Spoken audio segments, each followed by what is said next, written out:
check out our new merch store at www.ShotOfFactsPodcast.com, where you can find our merch with shirts dedicated to each episode you love.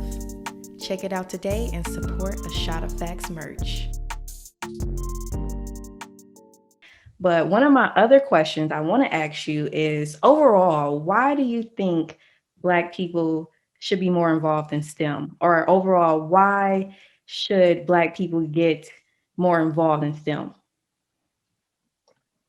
I think for us, STEM is everywhere.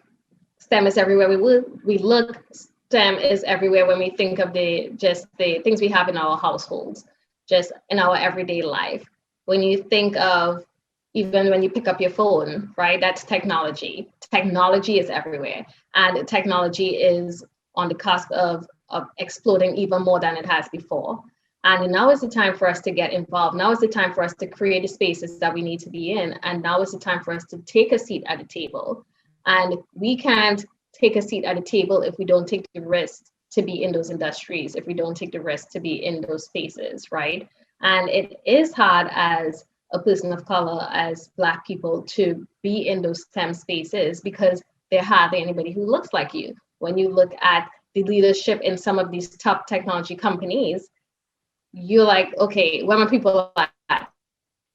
Who's your VP? What does your VP look like? And now more than ever, especially me, even within my own organization where I work, I really assess and I take a look at, okay, what does my org chart look like? What does my leadership chart look like? And I realize there is a lack of representation, but we can't complain about a lack of representation if we don't even try to make the strides to be in the space.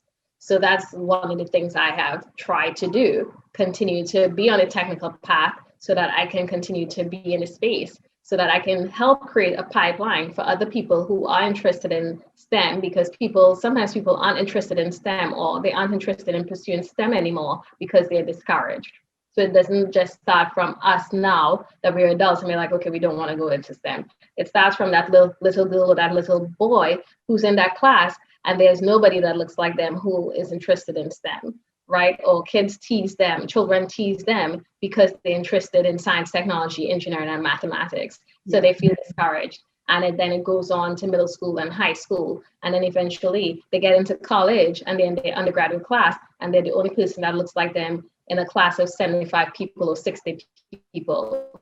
So they feel discouraged. Then they look at their professors and they feel as if I have nobody who looks like me who could be a mentor. So they decide I'm going to change courses. Or they go to graduate school and they see that there's nobody that looks like them. And it's like a cycle. And we have to break that cycle. And we have to start encouraging young people from an early age so that they can pursue STEM. So that when we look at these org charts, when we look at the people creating the technology, when we look at the people who are running these programs, when we look at the people who are just really making an impact when it comes to our everyday life, we see people who look like us, we see representation. And it's not going to be done overnight, nothing ever is, but we have to start somewhere. And we do it so others after us aren't going to get that challenge when it comes to their time. Yeah, I definitely can agree. Honestly, going through school, I guess I was a nerd, I guess. But I always did like technology in some way, and that was not the cool thing, quote unquote. But also when I think back on school or internships, I met some non-minority, non-Black people who, had coding classes since they were in middle school, and they've been doing this for years now. And it's like, they already start at an advantage, and that's just so unfair. They get the opportunity, right? They get the opportunity, and that's the when we talk about that systemic racism or something that's working against us, because we have that going on, and then you have the systematic racism. So the system is working against us, and then you have these situations in general where it works against us because either they live in a place where the schools are better or the programs are better, so they get exposure to opportunities, or they were afforded the opportunity to go to a summer camp. And because all those things were afforded to them, they were able to get that internship, and they were able to feel confident in themselves when they do those coding classes, whereas, you or someone else, they didn't get that opportunity. So you're already going into it with a disadvantage, and you feel as if I don't even want to do the work to get to that end point. I'm just going to do something else. But somebody has to start it, right? Somebody has to be that person. Let me be the first, or let me be a trailblazer. So we need more trailblazers, which is hard. Like that's why it's called trailblazers, because it's not easy. Right. So how do you start mentorship, or how do you well either start or seek mentorship as a person who is looking into get into STEM? How do I start mentorship? Or yes, or how do you my main question is mainly towards the people who want to be mentored into getting into STEM. And how I can you as a person who's in it, I guess, Yeah, have an avenue to mentor people? easy. Start by sharing your story.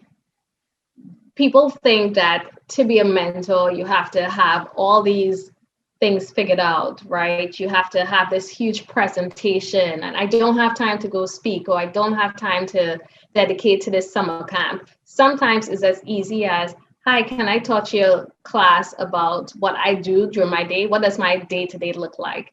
Sometimes I've had conversations all of 10 minutes, and that makes a difference, right? I've had conversations with people as young as 5 years and as old as my peers or older than me. And it's really about trying to find a space that's comfortable for you at first. And with time and with more exposure, then of course you'll feel more comfortable getting more involved and being a mentor. But start closest to you. Start by trying to identify somebody that you think has the potential to go into STEM, or feels like they want to learn more about STEM, and then just tell them more about what you do and your journey through STEM, because people get encouraged through our journey.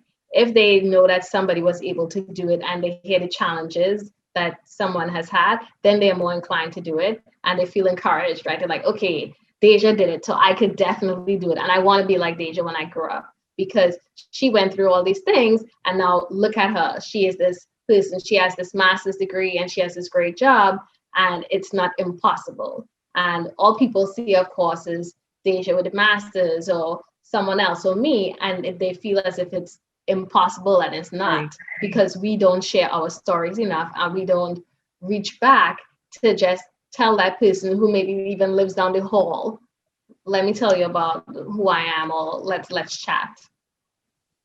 I definitely think I could work on that more It's myself. Honestly, hard. I'm It calling takes myself time. out. I'm Yeah, calling and myself out. yeah, I it could takes definitely help. time. Yeah. Yeah, and I'm not an extrovert by any way. I like to be in my little bubble and stuff, and but I've tried to be more involved by working through my job through their corporate citizenship channels and talking to high school students, or even go into conferences like NESB, for example. That's one way I found, because I could help with recruitment and retention when it comes to one part. And then I could also give back by talking about some of my experiences that I went through, like finding a tribe, or what it means to have a mentor, a sponsor, or what it means to navigate graduate school as a person of color.